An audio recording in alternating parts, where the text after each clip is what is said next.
Hello, everyone. As Europe said one time, it is our final countdown.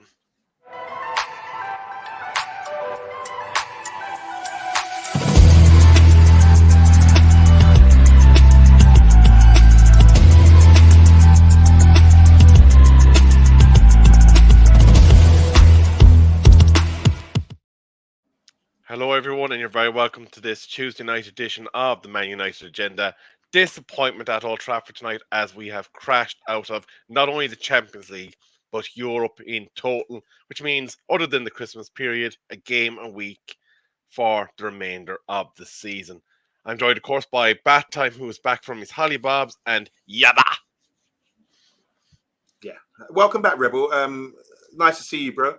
And I hope. I mean, we're all disappointed, aren't we? I just want to say, as I was saying backstage, the excitement was there while we were still in the game.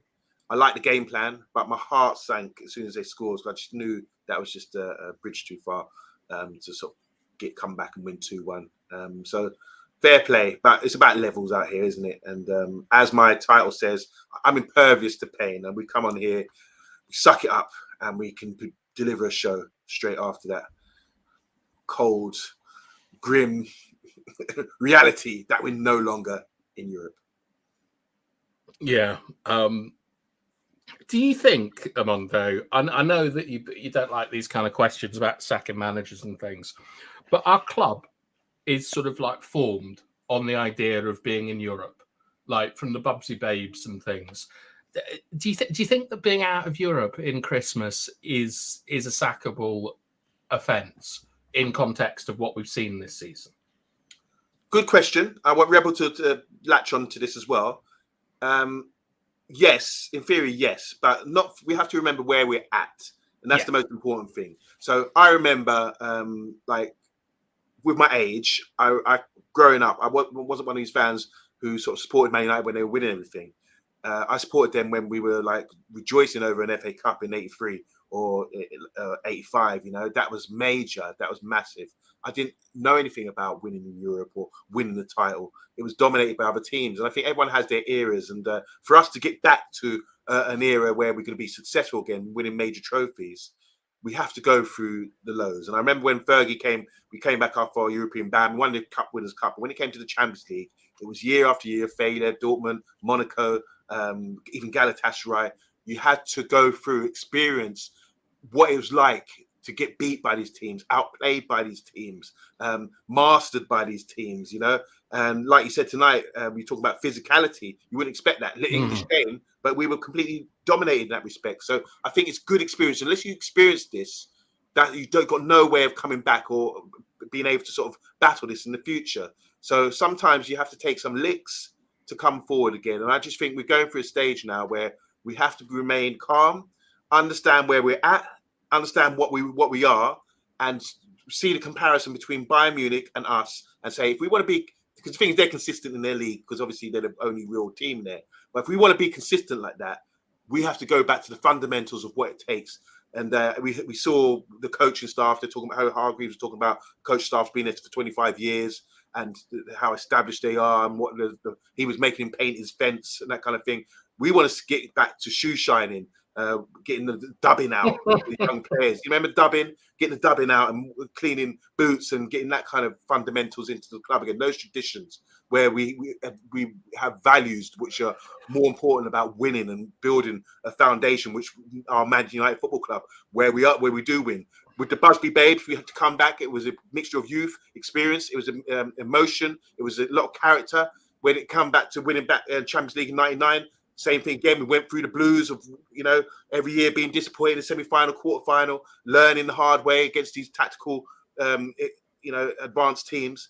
And now we have to go through that again. The disappointment has to come to get to have that winning mentality and win big things again in the future. So this is part of it, guys. Just be patient with me. Right, Amondo. The thing, there's 2 points there you've made that stand out to me. Number one is we were the Bayern Munich of England like 10 years ago or whatever. Like we basically were in it. And in the 80s or whatever, where like I wasn't watching football then. we sort of like we went through all these terrible things and bad performances and bad players and dodgy managers and stuff, and all this stuff against us in Europe with only having like three foreigners allowed. Or I don't know what it was, but we came through that. We got through the other side, and in the early noughties, we were like proper Champions League contenders, and we've gone properly downhill since then. We were in the position that Bayern were in, and we've gone down. We've gone down so much. So in tonight's performance, I mean, I'm actually not that disappointed with the performance. Like, I think that there are parts of it that are obviously shocking, but there are parts of it that were okay. But do you think that Ten Hag is your man to lead us back? And if he is, why? 100% yes. And like Okay. I say, Rebel, I want you to back me up on this. The reason I'm saying yes, Bath Time, and the people in the comments, everyone out there, is because of what I've just said. I've just talked about what it takes to rebuild. Let's go to Shankly. He played Red Star Belgrade in 1972-73 in Europe. They were completely outplayed. This is Liverpool's Shankly.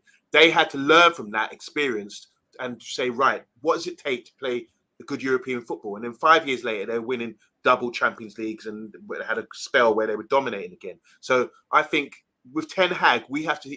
He's got experience, and this is more experience for him tonight. I think we have to stick with this guy because he's had to go through the whole motions of getting rid of players, getting that right mentality right.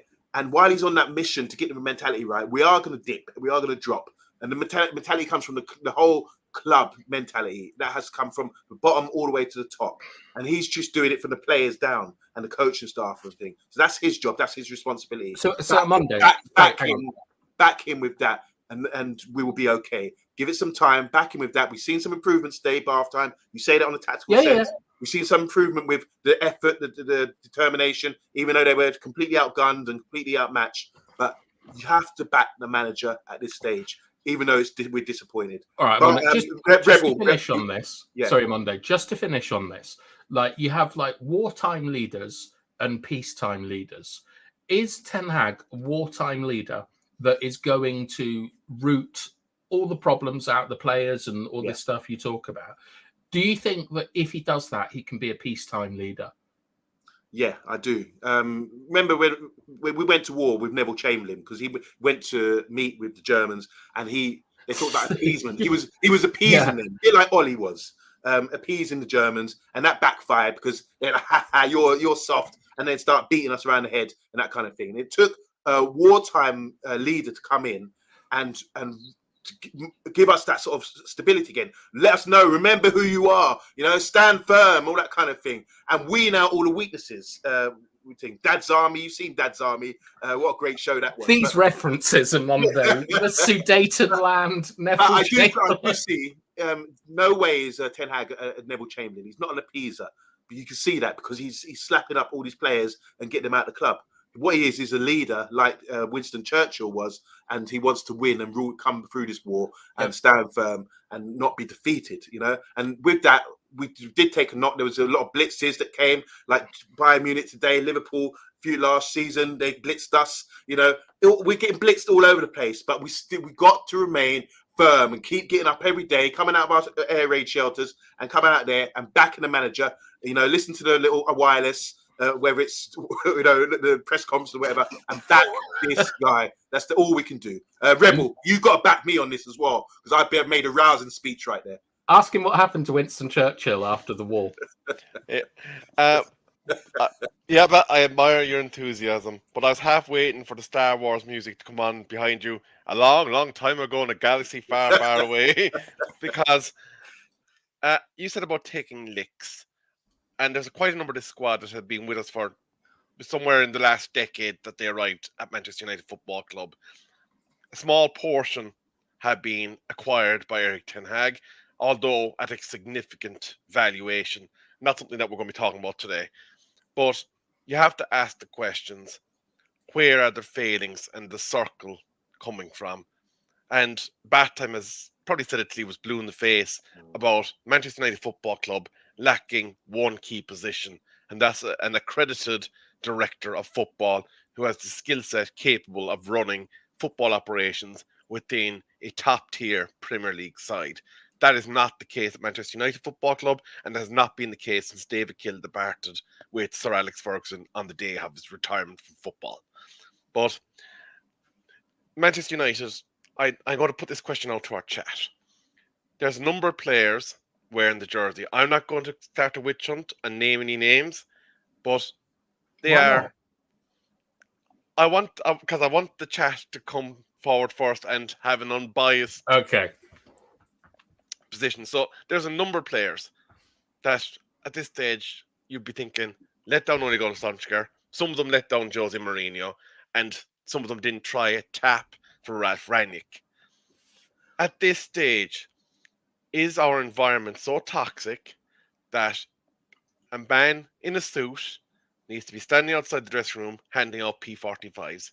And for those that don't know what a P45 is, that is a certificate of termination of employment, because you do not meet the criteria of your contract.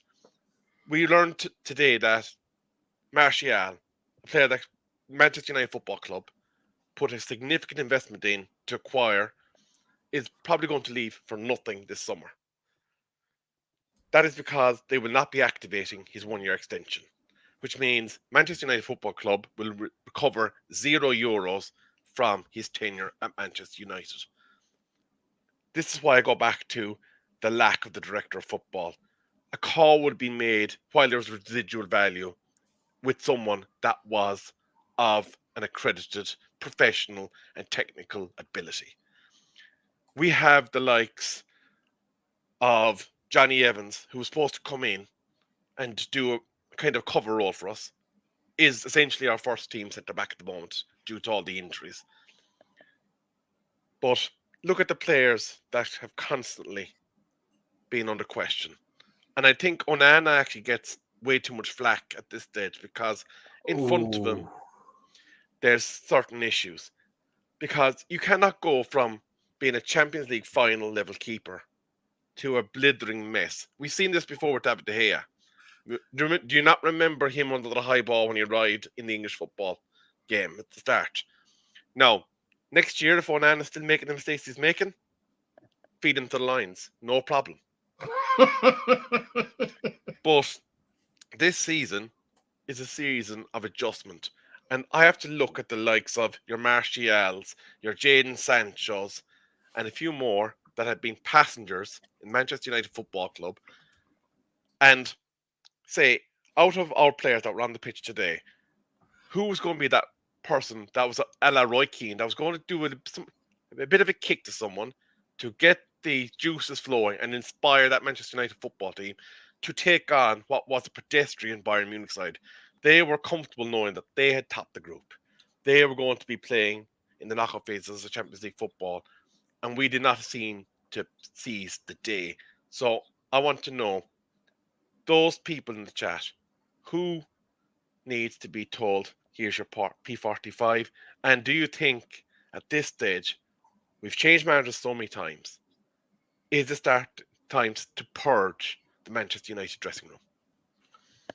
That was a slower build-up than us on the ball in the back there. Oh, good. What are the comments saying? Yeah, there's loads of comments. Obviously, I've just, I'm going to touch on them. Richard Herbert, I haven't seen him for a long time. Brother of Andy Herbert said, hello, lads. Hope you're all keeping good. And on this sad night, let's just face it, the team's not good enough. 3 solid centre-backs needed next season and a decent goalkeeper as well. Bilal saying Jim will fix it. Big up to Tyron Williams. Absolutely detests Europa League. Blessing in disguise. Columns in the house. I haven't seen you for ages, Colin. I hope you're doing well. Says, what a load of SHIT. Big T saying it, absolutely no chance to finish top 4. Not only this season, over the next season is over before it starts, but trust the process. Tyron Williams again say, did anyone see Kim J's performance? Imagine how good it would have been if we signed him instead of Johnny Evans. This goes back to the point of what Rebel was making. Mr. B, fantastic watch along. He said, it's not vexed, not shocked, not even disappointed. What are you, Mr. B? What are you? The column was saying again, we had down tools, FC, no passion, no fight, no good, not good enough from everyone involved. Big T saying, Omondi, pick any United era, and we always thought we played better than this when we were relegated, he's saying there. So Tyrone saying here, Rasmus tried his best, but 20 years old, got a lot to learn. It was a struggle for him tonight. United need to play to his strengths more, which is strength, and he got bullied today, as Bathtime is saying, bullying at halftime. Rich is saying here, we need centre-backs. Embarrassing how we had to re-sign Johnny Evans at the age that he is. Ten Hag needs to clear out January, written off for me. Now chuck the youth in for the second half of the season. It's interesting. Bruno's a luxury player, says Tyrone Williams. Need number 10. We're a bit more dynamic than him, to be honest. And we can, all these things we can remember, we're going to touch on. Omondi says, Big T, what has to happen for Ten Hag to lose your support? I wasn't here. Would you have accepted that heartless football from Oli, Mourinho, Varan, and the rest of the previous managers? Big up Black Bolt. He said, all the way from New York, he says, Man United need to address the admin issues before anything else can be fixed. This club is £1 billion in debt as well. Just going to run through. Big up to We Deserve Better. He's in the house as well. They need to protect Holland, he's saying here, obviously with his goals. Ashford, he's quite young. Big up to Jeff as well. Sad, but Ten Hag is dead. I don't know who can manage this mess. DM Vlogs in the house as well. If we had the option to terminate 3 players right now, as you asked, their Rebel, it would be Martial, Scott McTominay, even though I know he scored the most goals for us this season, and Delo as well. Big up Arsenal. They went through tonight. Arsenal for life's in the house. Could be a blessing in disguise. Thank you for that. A bit of support for Anana. Anana's also not support, sorry, he's just digging the heels in. Anana has always been made bad mistakes at previous clubs. He was just signed off the back of one decent season in Champions League. Bad investment, just like Mount. And Erik ten Hag, it's not looking good, bruv. You know, that comes from Castillo, who grew up around the corner from me. Why does he say brav instead of bruv? It's the street logo from London. Brav. Logo. Oh, lingo. Lingo, sorry. Did I say logo? You said logo. I did. McTominay, this is your response to Rebel. McTominay, Anthony, Heaton, Rashford, Martial needs to go. Last one. Man United is still probably paying off the contracts of the last 2 managers. Black Bolt. There you go. Thanks very much on Monday. And I suppose, rather than going into the details of the game, because there's not that many highlights, I want to start with you, Battime, and talk about injuries. We lost Maguire to what looks like a groin injury. We lost Luke Shaw at half-time. He tried to play on but couldn't. There was apparently a knock to Bruno Fernandes. We are now the walking wounded. Is there something going on in the training, do you think, that is causing us to have all these soft tissue injuries? Why can't we talk about the football? I know nothing about the training. On to the injuries and lead on to the game. I don't know. I mean, I think Maguire, I remember that there was a clearance that he did where he was lying on the floor like he was shot, and I think that he probably pulled his groin there. Sure, look, when you get an injury, and you a substantial injury, and you come back from it, it's incredibly common to injure something else because your body's not in the correct shape and you're not running correctly and things like that. I don't think that it's I don't think in this case it's anything to do with our training, because it's sort of it happened on the pitch. It's not like Aaron Wan-Bissaka. Was it Brighton where he came off? He came on for 2 minutes and then went off injured for 2 months. But I think that it was the Shaw injury that absolutely killed us in that game, because Delo comes on right-footed, the ball has to go out to the right. Amrabat right-footed, ball has to go out to the right, and that means that, I don't know if you noticed, Monday, but McTominay changed his position in the second half, where he went to left. He went to left central midfield, right, where I don't like Scott in that position, because he can't take the ball properly from that side, and it gets Anthony as a sort of a link-up player more. That's not his strength. Like, that Luke Shaw injury absolutely killed us because of all the right footers passing it across. But in terms of the game, I wasn't that disappointed with what I saw from United. I think that there was a lot of very good aspects. Too little, too late. But I don't know. if you noticed, but we played something that is beginning to come into the Premier League more and more, which is a 1-3-2 block, which is designed to stop the ball going into the centre to box midfields. And I felt we did pretty good stopping them playing through the middle for the first time this season. Like McTominay was sitting on, I think, is it Goretzka? Yeah. Their number 6.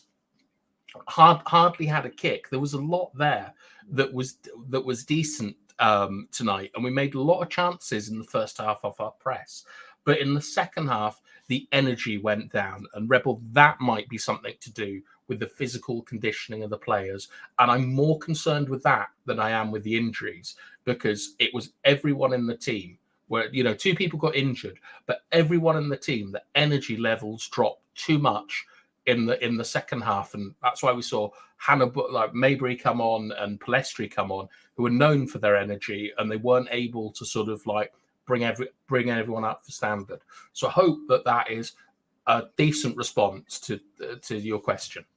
That is perfect. Thank you, Bata. Just to branch off from that, I took the words right out of my mouth. I felt that we did drop energy levels, and it is hard. I mean, they had more passes, more possession than us as well, and I think that to maintain that sort of level, which we did in the first half, even though they were cruising, they were just in cruise control.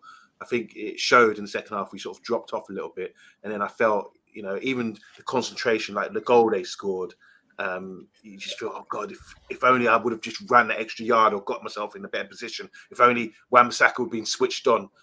He hasn't been switched on since doing those rondos the other day. He could have pushed on, he kept the man on side. You see what I'm saying? There's so Do you much think it was on Wan-Bissaka? I felt it was on Amrabat. I felt he broke the the last block. phase of the thing was on Wan-Bissaka, because you got to be aware, because obviously you know what he's like. He's having to.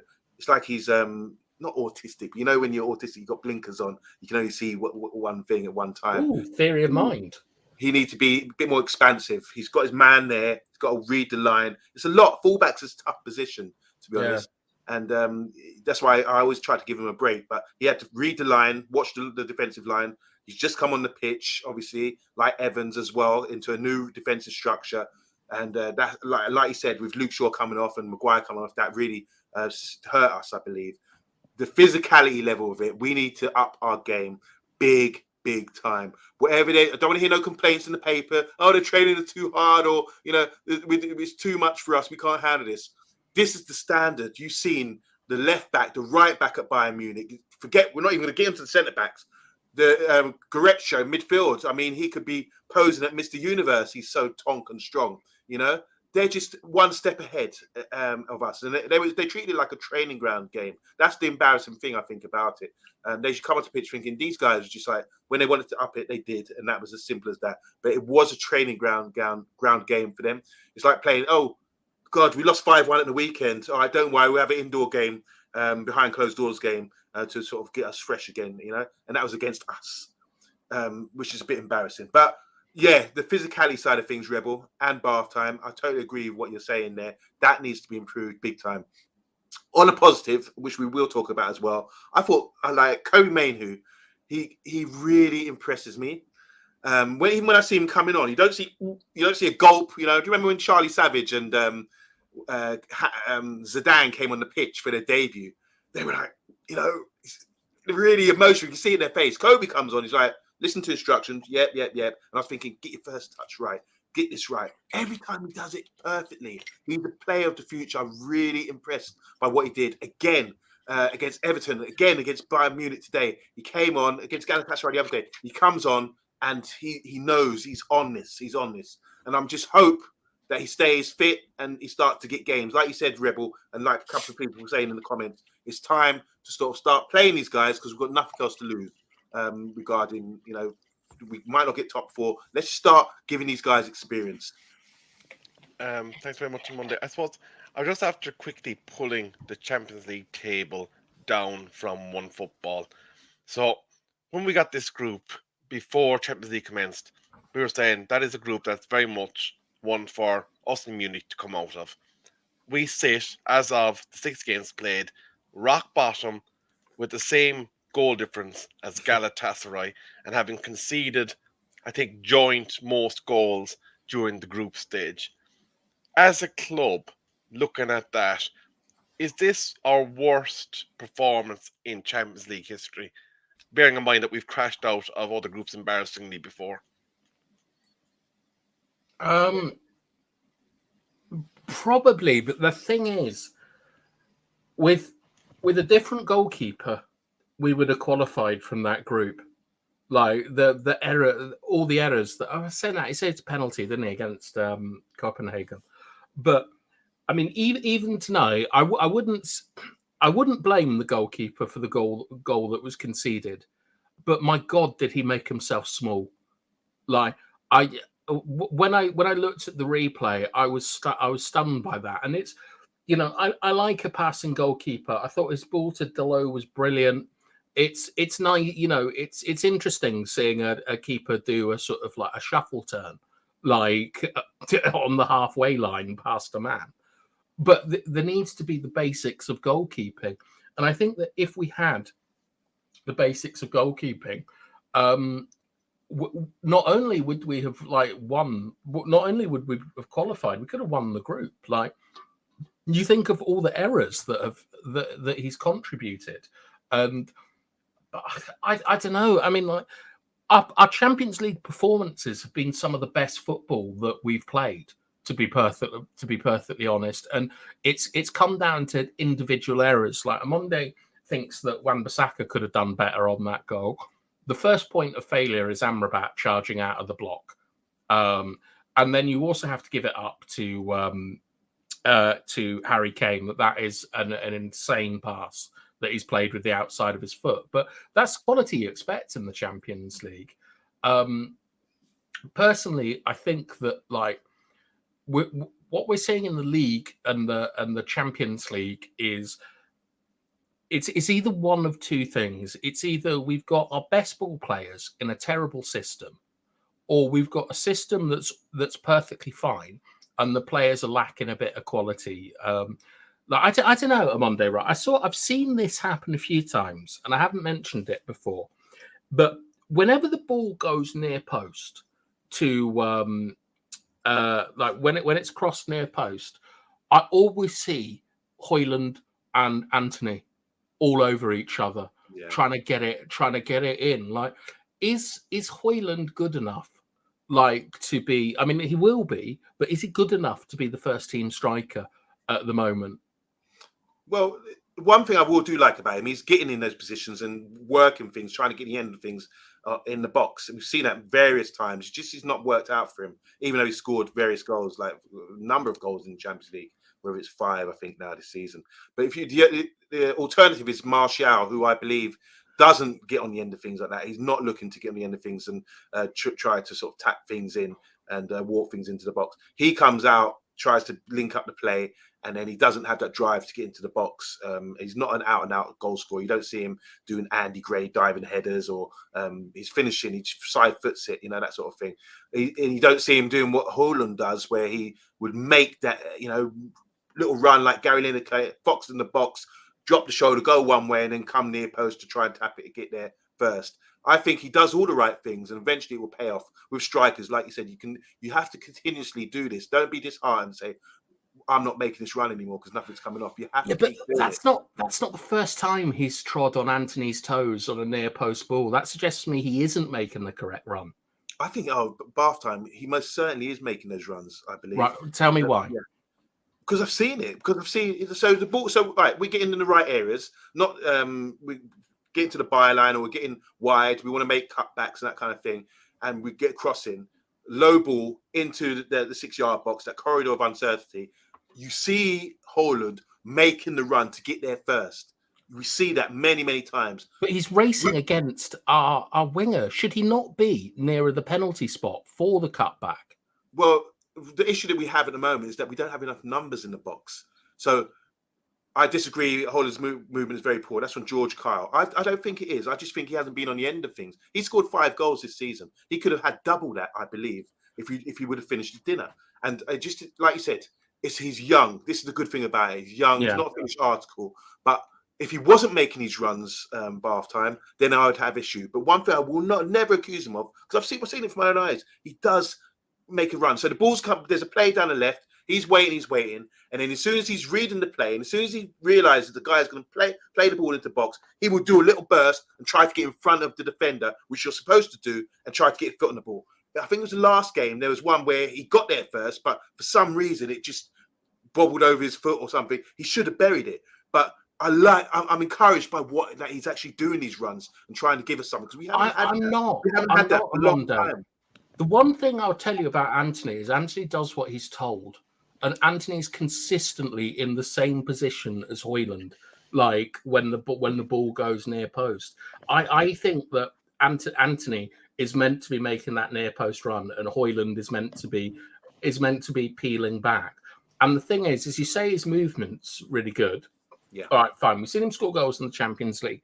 We haven't seen him do it in the Premier League, and he's making the same runs.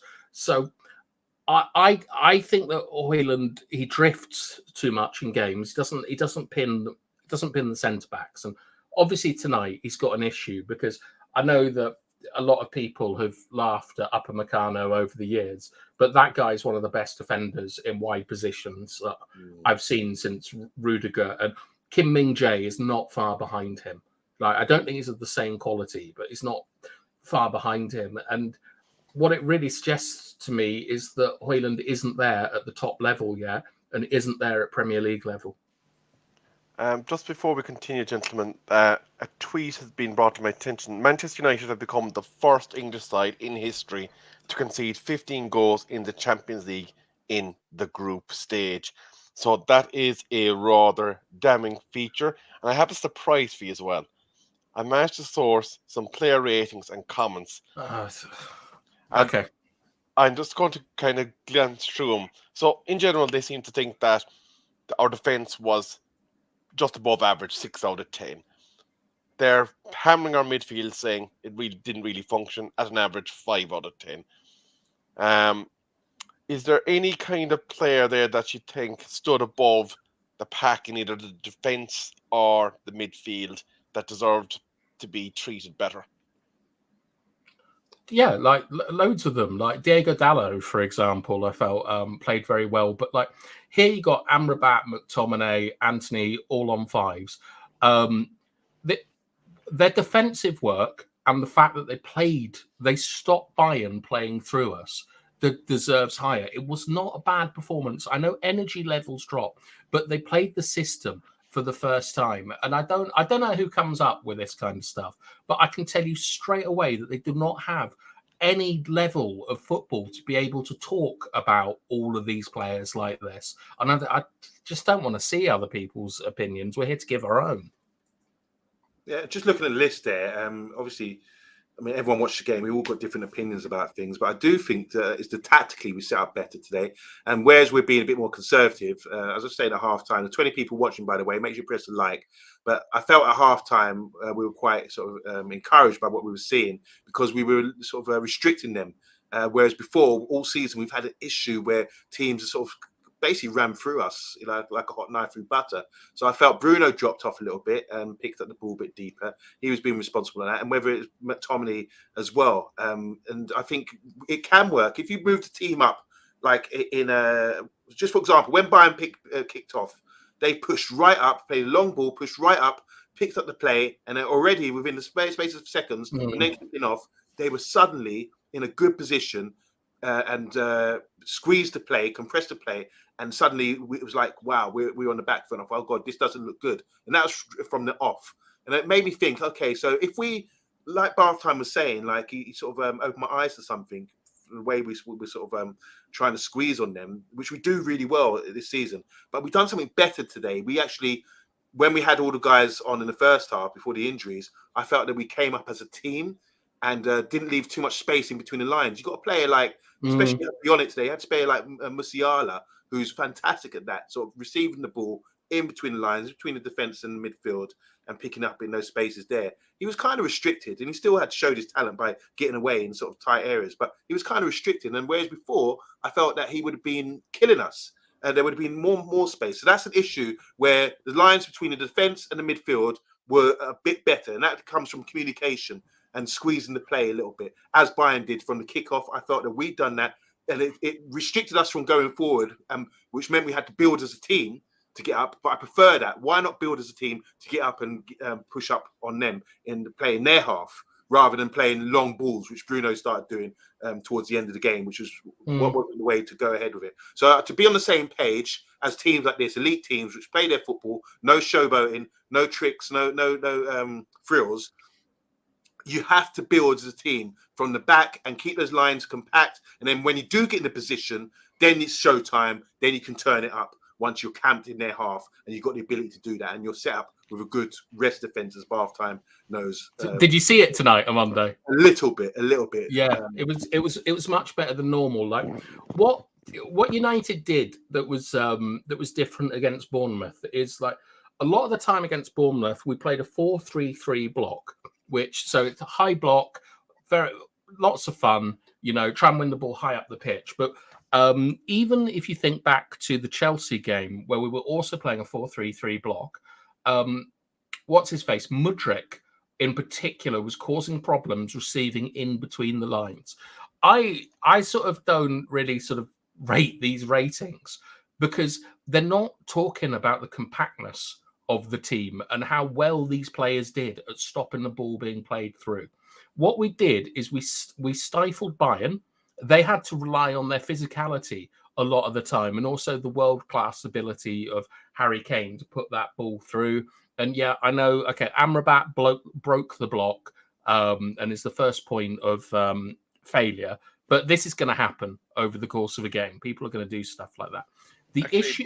Bad time, before you move on to that, you mentioned Amrabat. Is it time that we start moving him out of the starting lineup and onto the starting bench? I don't know about that because like Kobe, maybe when Casemiro comes back. But one of the other thing that changed this evening is that normally people like to go.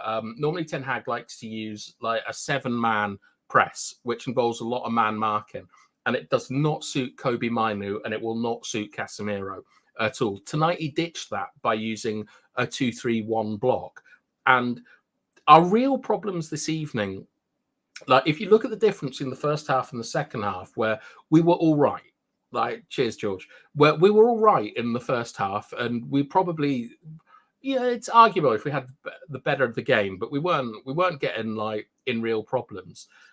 The problem was the introduction of the substitutes, in particular Wan-Bissaka for Shaw, because we need a left foot in the team.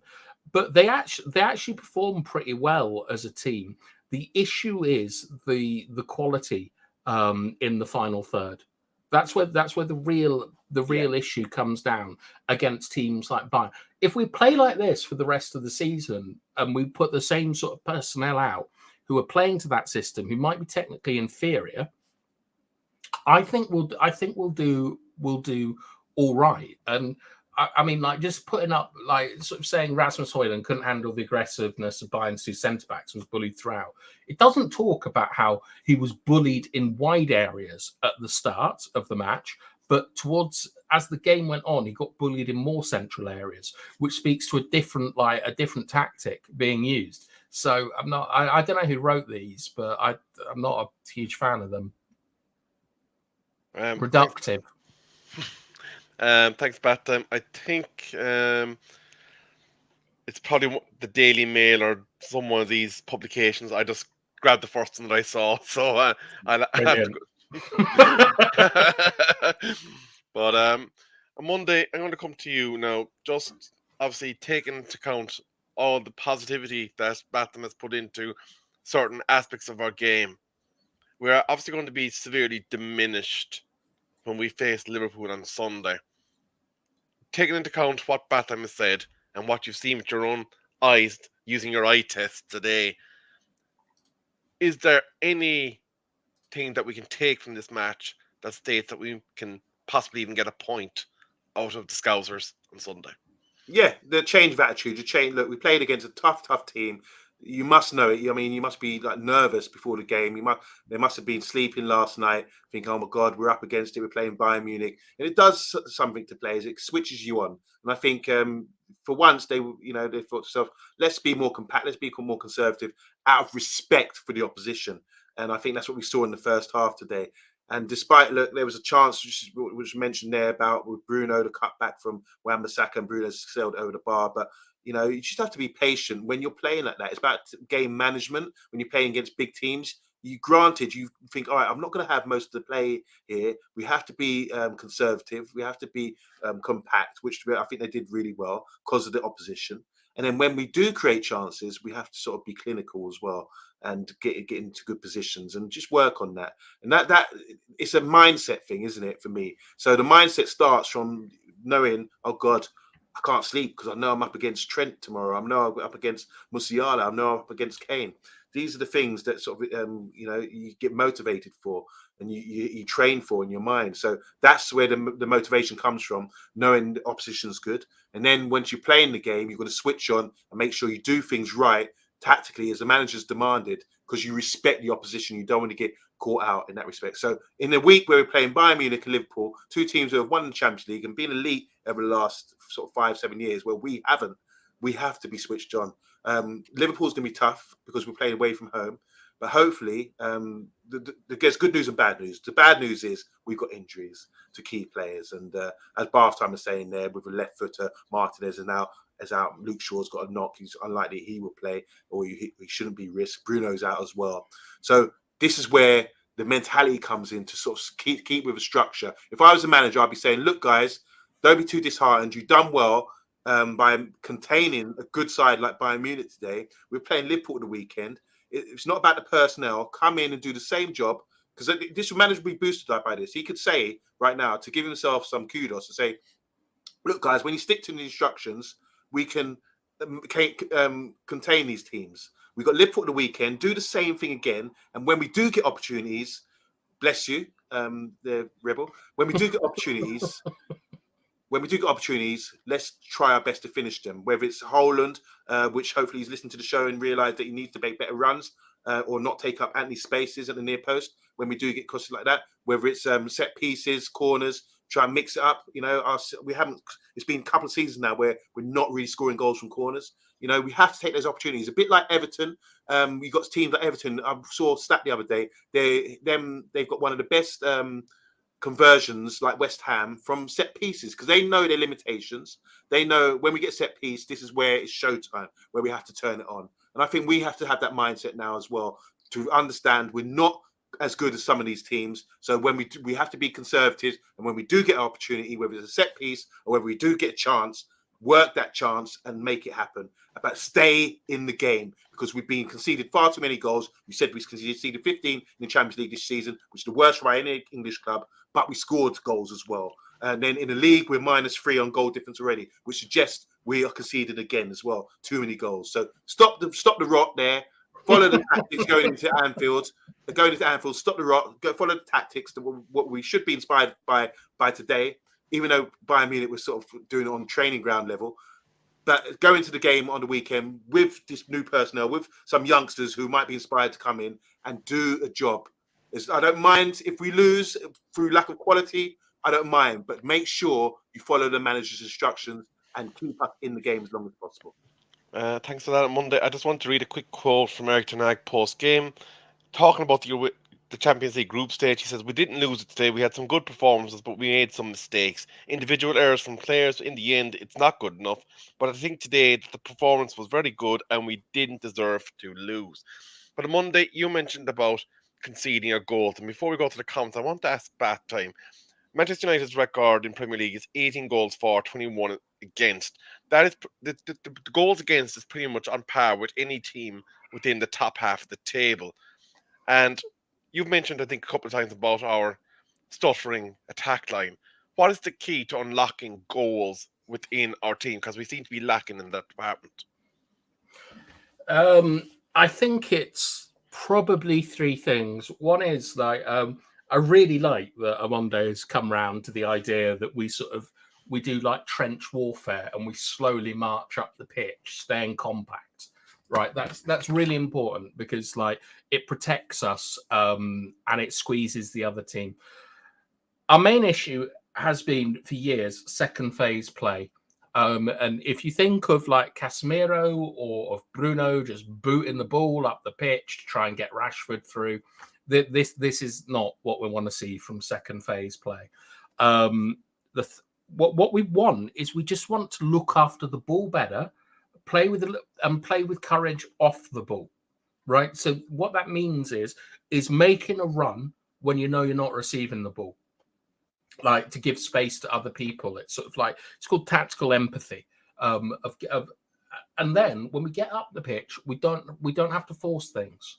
We just have to keep working the channels, and we're slowly getting a bit better at it. It's not good. It's not good enough, and the coaching should be a hell of a lot better, to be honest. But I think with the collection of players that we have now, and we're playing the ones who are doing what they're told, I think we're on a better footing. And I'm I'm not a huge fan of Ten Hag, and I think it's taken him far too long to understand who should be on the pitch and who shouldn't be on the pitch. But I think the goals will come. The issue that we have is our fullbacks are not narrow enough for defensive transitions because we play a 2 and a 3 rest defense. And this will be our big problem until the end of time, is that we're not structurally set up properly to either score goals or protect against transitions. And with the players we have in the team now, I think the majority of them follow instructions. If this continues, this is a fault of the manager and not of the players, in my view. Monday, I know you wanna tell me it's the players' fault. No, there's a lot of George Kyle's in the comments and Tyra and a lot of other guys. I want to hear from them. Because they're making some really good contributions here. So Box is saying, big up Box anyway, said very sobering the game today. That's how I feel. Musiala, brilliant number 10, kind of number 10 United need. So that's from Tyron Williams. 20 years old, man. My son is 21, and I'm thinking, I was with my son the other day, and I was just pushing him around. He's not strong enough. Musiala. George Kyle. Now, George made some really good contributions here, saying Delo is an absolute foul player that needs shoving out the door immediately. Big up to Robin. Robin, I'm going to try and pronounce your surname because we can't pronounce Diego Delo, as according to you. I find it hilarious that only 1 in 10 people know that his name is actually Diogo Dallo rather than Diego, and finds that hilarious. We will try and change that. George is saying here, Bayern had the better of the game throughout. That's clear. Yeah, they certainly did. The only good movement was my boy Wan-Bissaka, the perfect pass back to the useless tit Bruno, who fired it over. That was a good opportunity, I felt. Big T saying here, why do we have more Bruno haters than lovers in our community? Big T. He gets a lot of stick, doesn't he, Bruno? Nervous at home. What are we going to be like at Anfield? That's from Big T. Obviously, that's a big game coming up this weekend. Big up Rajiji, WWE 2K. Hey, Bay. I went to watch a film with the missus. 1-0, not bad, but Munich might not have gotten out second gear. Benny McCarthy might need some help with attacking coach situations, as we were talking about earlier with our young striker. Rajiji saying here, Man United will get the first draw of the Premier League season against Liverpool. We haven't drawn this season, have we? So either win or lose. George Carter saying here, Eric Ten Hag should say we were playing a Bayern side who already qualified, therefore didn't care about whatsoever about the game, and now we're playing top of the table Liverpool at a place where we get more every year. George Kyle, brilliant today. Big T saying here, we didn't contain Bayern. They scored and we're not at the races. You could sell diesel to an electric car owner, I swear. You talk to me. Okay. All right. If you want, I could try. Double A saying here, Bayern Munich weren't even in top gear and we didn't take advantage. So, yeah, you can see it's a common theme here. Should be reading out my quotes rather than Eric Ten Hag's propaganda, says George Kyle. That man's Pinocchio nose could poke my eye out. So he doesn't believe in him either. A couple more here. Box is saying this is worrying. Advocate. No.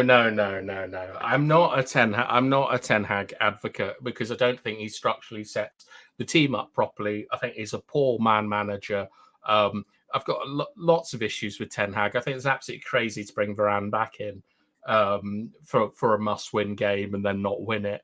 I think it weakens him. But I've just realised Box has completely baited me. I hate you so much, Box. Bad time. Actually, before we go any further, bad time. You do raise an interesting. Well done. Bad time. Before you go any further, you do raise an interesting point about Varan returning to starting lineup. That's Now, a first. according to some reports, it was Reguilón with Shaw shifting into the centre back role. That was the original position, but Reguilón broke down injured, which enforced Varan being put on the pitch. Does that change your mind any bit on the selection? Is that true? Because I said to Mr. Shut up, George. I said George is on fire tonight, I'll tell you. I don't know if George knows, but I've had a number 3 for about 15 years. Like, but yeah, like you got. I don't like fussing with stuff. But sorry, Rebel. What was your question? George has distracted me with his hair care advice. So there's some reports that came out that originally Reguilón that was deemed to start with Shaw playing centre back. Was that? I mean, the thing is that I said to Mr. B like before the game that I felt the only way Varan was back in was if Reguilón was injured. I mean, I felt Varan was pretty good tonight. Certainly in the opening 10 to 15 minutes, I felt he did really well. We saw a little bit of lack of quality on the ball, but he was always trying to receive it in the correct areas and move it on. And I understand it's difficult playing with someone like Amrabat who just doesn't give you the ball at the angle that you want. Like I can definitely see why that midfielder has not been picked up for a top team. It's horrible, the balls that he gives you. Very difficult. But I think I mean, Ten Hag might have lucked out a little bit tonight by getting Maguire injured, because now Varan has to come back into the team. And it's not like, it's not a double backtrack, because he's had to backtrack on Maguire, and then it would look like he has to backtrack on Varan. But by having Varan start, he might have lucked out a little bit. And I hope that Varan can hold up, because I mean, our back 4 they're just all lepers at the moment. Everything's falling off them. Thanks very much, Bat Time. On Monday, I suppose we are getting towards the witching hour. I did see a question from Big T. And Big T, if you don't mind, we might actually make that a little bit of a topic tomorrow night on the Man United agenda when we reconvene. But I think a bit like a Monday now, as he strikes the Imperial March to return to the Death Star, the Man United agenda needs to draw proceedings to a close. So, gentlemen, any final words before we wrap up? Yeah, I'm Ten Hag out. Well, I'm Ten Hag in. I say just don't be disheartened, guys. Obviously, we've gone out and you're going to hear a load of stuff. You can see so many goals, record amount of goals. Oh, you guys are poor. Ha ha ha! Look at you. Who's a guy from The Simpsons, the bully kid? Ha ha ha ha. Nelson. Don't react to that. Don't react. Just know that sometimes you have to take a defeat. You have to sort of take a good beating and come back stronger. This is what Hollywood movies are all about. You take a good beating, you come back and put hard work in, and then you come back and you succeed by hard work. Have a bit of a romance in there as well. You might have a romance with some players or Ten Hag, like I do, and you come back at the end of the movie and you beat the bully and walk off into the sunset and with a trophy or something like that. So we're at that stage in the movie where, like halfway through, where we've taken a beating, we're down on our face, and we need to sort of lift ourselves again. This is literally make believe. Monday is what it's not. This is human nature. This is why they make movies. This kind of theme all the time. You're talking about the hero's journey, which is about transformation, right? Which is that the main character transforms because of all the trials and tribulations and learns. Thank you. This human story of humanity. Everyone loves that. Even Bollywood loves that sort of theme with movies. And it's about transformation. But where do you see the transformation in the team? Where do you see Ten Hag transforming things? Do you see it with the relationship he has with players? Do you see it with his tactics on the pitch? Do you see any of the players like playing significantly better? Like, where is the transformation? This is what makes the movie really good, because at the moment we're like, oh my God, there's no way out. We're really struggling. How are we going to get through this? Omondi, that happens in Act 3. Exactly. It's The Act 3 would be Hero's Darkest keeping him in. Hour. Next season, the third season, chapter 3, Act 3 of this movie. We will see if we stick with it. Don't walk out the movie theater yet, guys, and throw your popcorn and boo and all that kind of thing. Stick with it. And as Bath Time says, is that psychological? Is that psychology kind of thing about human nature? Because all films are based like that. Well, if you're talking about Joseph Campbell's monomyth, which is the structure behind the hero's journey that I think you're talking about, some of it was based on Jungian archetypes, but it's mainly to do with the metaphor about becoming of a man to a boy, but also understanding your place in the society. I'm very happy to talk about the hero's journey and Joseph Campbell's work for as long as you want. I need to look it up. All movies are like that. I mean, even was it The Empire Strikes Back, or even like the story of Jesus. RoboCop. RoboCop. Yeah, exactly. Yeah, great one. That's a good one. It comes back and defeats the enemy. And I just think the enemy is within ourselves at the moment. We have to sort of dispel all this thing about, oh, we're not good enough. Oh, dump this, dump that. Lift yourselves up, guys. We want to get that. If you want over the next couple of weeks, there's a montage like Rocky where we're back in training mode. We're getting the eye of the tiger again, and we can come back stronger. And this is what makes Glory winning all the more better. Times like now, guys. So let's get to that next act, that next chapter, and then really make this movie a good one. So it ends with. Well, I'll tell you something about that, Omondi, is that the mid stage of any story based on the hero's journey is about killing the idea of the father, which is taken extremely literally in The Empire Strikes Back. The father of Manchester United is Alex Ferguson and the football that he used to play with this wonderful use of Joseph Campbell's monomyth. Do you think that as fans we have to kill the idea of what the football Manchester United should be playing is in order to progress to the next level? No, I don't think you do. When you're referring to Alex Ferguson, this is he's like ObiWan Kenobi. Was it ObiWan Kenobi? No, not Kenobi. ObiWan Kenobi. When he comes back, to support you, he'll be that whisper in your ear. So when you're coming back and you want to sort of you got these battles ahead of you, he will be that spirit like Bobby Charlton or someone whispering, saying, "Look, remember the times, Luke. Remember the times, Ten Hag, Eric. Remember what we could do. Just reinforcing what we're based on, what's important. You got to respect your ancestors, and that's what makes you strong. So I don't believe in. But in this case, that's Steve McLaren, isn't it?